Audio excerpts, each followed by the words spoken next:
Assalomu alaykum. Bu darsimizda animationlarni ko'rib chiqamiz. Demak, agar hozir play qilib o'yinimizni ko'radigan bo'lsak, backgroundlar harakatlanyapti. Hammasi yaxshi. Nima deydi? Obstacle ham harakatlanyapti, lekin animation qo'llanilmaganligi uchun o'yinimizni qanaqadir juda bir sovuq ko'rinyapti, ko'zga yoqimli emas. Demak, bu darslarda bundan keyingi 2-3 ta darslar faqat animatsiyaga qaratiladi. Agar mana playerga yaxshilab e'tibor beradigan bo'lsak, yaqin mana scene mana play time, hozir run time bo'lyapti. Demak, playerimizni idle animationda turibdi. Mana ko'ryapmiz, ozgina qimirlab turibdi. Demak, hech qanaqangi harakat bajarilmasa, bu animatsiyamiz idle hisoblanadi. Endi animationni ko'radigan bo'lsak, mana player game obyektida animator degan controller, animator degan komponent bor. Bu komponentda simple character degan animatorimiz bor. Mana bitta bosadigan bo'lsam, mana turibdi. Bu animation controller hisoblanadi. Uni 2 marta bosadigan bo'lsak, bizda animator window ochiladi. Sizlar o'zingizlarga xohlagan joylarga qo'yib qo'ysanglar bo'ladi. Men uchun mana shu pastki qismda turishi men uchun qulay. Mana play ni bosadigan bo'lsak, bu yerda animator windowda qaysi animation hozir ishlayotganligini biz ko'rsak bo'ladi. Mana ko'radigan bo'lsak, idle animationda mana ko'k to'lyapti. Bu degani ayni paytda hozir idle animation ishlayapti degani. Agar boshqa animation ishlasa, aynan o'sha animationda mana bu ko'k barimizni, ko'k loading bar aynan o'sha animationda turadi. Shundan biz bilamiz qaysi animation ishlayotgan ekanligini. Xo'sh, o'zi bu animator window nima uchun kerak degan savol tug'ilishi mumkin. Biz bu yerda animator windowda animationlarimizni ketma-ketligini, qaysi animatsiyadan keyin qaysi animatsiya sodir bo'lishini, nima deydi, strukturasini biz tuzib ishlab chiqamiz aynan mana shu windowda. Demak, biz bu assetni boshida yuklab olganimizda bizda mana bu narsalar by default o'zi yaratilgan bo'lib turibdi. Lekin siz agar loyihani noldan yaratayotgan bo'lsangiz, mana shu animator windowda har bir animatsiya uchun transition transition hisoblanadi. Transitionlarni o'zingiz, ya'ni mana shu strukturani o'zingiz noldan yaratib chiqishingiz kerak. Bizlar uchun bu avvaldan yaratilgan, bu nima deydi, vaqtimizni tejaydi. Biz yaratib o'tirmaymiz, balkim yaratilgan animatorlar qanaqa ishlashini ko'rib chiqamiz.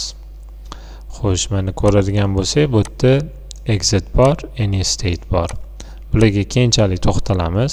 Bu entry, ya'ni play bo'lganda entry dan idle ga o'tadi deyapti. Birinchi o'yin boshlanganda, demak idle da turar ekan animatsiyamiz boshida. Entry dan idle ga o'tar ekan. Undan keyin ikkita holat bo'lishi mumkin. Bu yog'i grand throw ekan bu. Play qilib ko'raylikchi.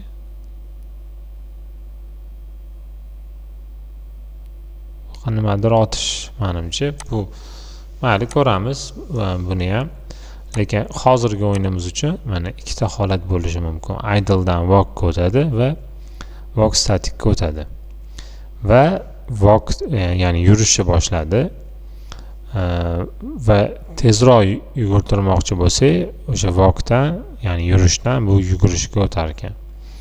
Bu yerda ikkita bor: yurish static, walk static va walk o'zi. Bu nima farqi bor deyiladigan bo'lsa, demak, walk static bu karakter yurayotgan ko'rinadi, lekin o'rnidan siljimaydi. misol uchun mana walk static 2 marta bosadigan bo'lsak, playni bosamiz.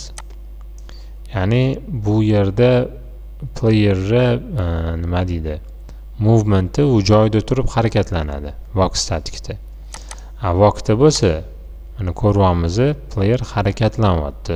Agar ahamiyat bersangiz, yurayotganligini biz sezyapmiz, chunki mana bu unitlar u oldinga qarab siljib ketyapti. Uni transform position o'zgaryapti. Oldinga yuryapti. Walk staticda bo'lsa, qaraydigan bo'lsak, u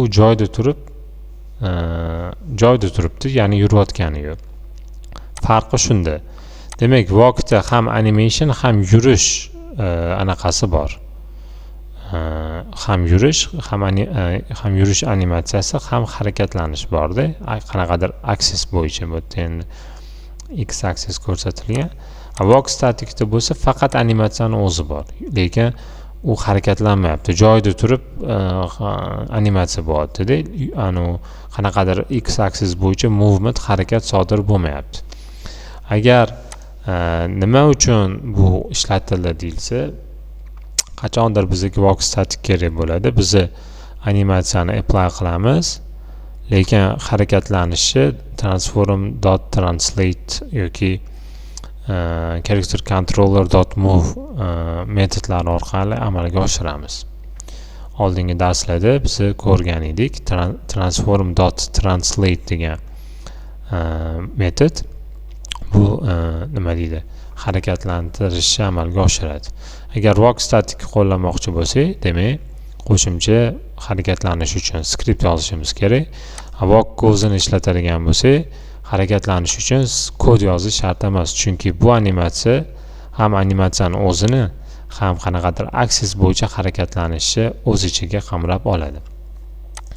Demak, bu strukturamizga qaraysak, idledan walkka o'tar ekan, walkdan yana idlega o'tishi mumkin, yoki walkdan turib yugurishga o'tib ketishi mumkin va yugurishdan yana orqaga qaytishi mumkin yurishga, yoki yugurishdan idle'ga, ya'ni hech narsa qilmaslik animatsiyasiga o'tishi mumkin ekan.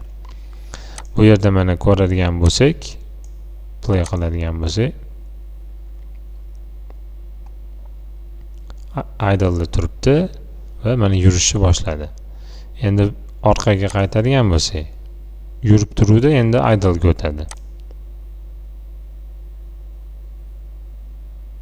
Yurib turuvdi, idle'ga o'tadi. Bu yerda mana transitionda qanaqa millisekundda qaysi animatsiya boshlanishi va qaysi millisekundda qaysi ikkinchi animatsiya qachon boshlanishi ko'rsatilgan. Oldin idle uzoqroq vaqt davom etib, keyin yurishni boshlayapti. Bu yerda yurish kamroq va idle vaqtliroq boshlanyapti. Yoki run oladigan bo'lsak, mana yurib turgan edi, siraz yugurib ketdi. Yoki bu yugurib turgan edi, sirasi yana orqaga yugurib turgan edi va yurishga qaytdi. Yugurib turib yurishga qaytdi. Ya'ni bu transition bitta animatsiyadan boshqa animatsiyaga o'tishni belgilab beradi.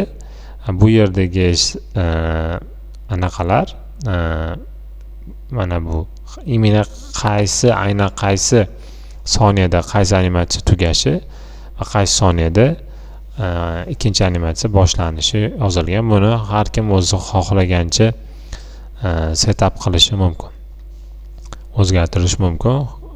Demak, smooth nima deydi, chiroyli animatsiya chiqqunigacha biz bu narsani xohlagancha o'zgartirishimiz mumkin bo'ladi. Demak, bu darsda animator window bilan tanishdik. Bular animationlar hisoblanadi. Animationlar o'rtasidagi strelkalar bular transitionlar hisoblanadi. Demak, keyingi darsimizda karakterimizga animatsiyalarni qo'llashni ko'rib chiqamiz. O'zi idle animationni qo'llanilgan boshqa animatsiyalarni qo'llashni ko'rib chiqamiz. E'tiboringiz uchun rahmat.